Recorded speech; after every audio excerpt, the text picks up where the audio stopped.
انسان دوسرے کی دولت کو دیکھ کر اپنے حالات پر اس قدر شرمندہ کیوں ہوتا ہے؟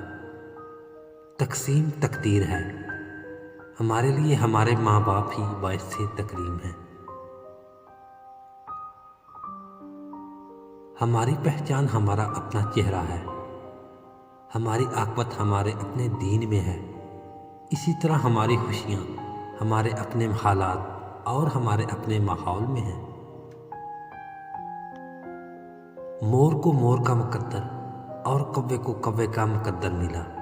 ہم یہ نہیں پہچان سکتے کہ فلاں کے ساتھ ایسا کیوں ہوا اور ہمارے ساتھ ویسا کیوں۔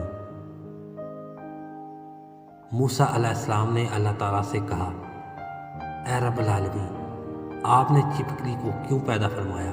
اللہ تعالیٰ نے جواب دیا، عجیب بات ہے، ابھی چپکلی بھی پوچھ رہی تھی کہ اے رب تعالیٰ، آپ نے موسیٰ کو آخر کیوں پیدا فرمایا؟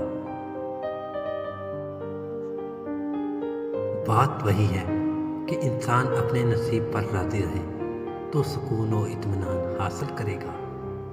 نصیب میں تقابلی جائزہ ناجائز ہے۔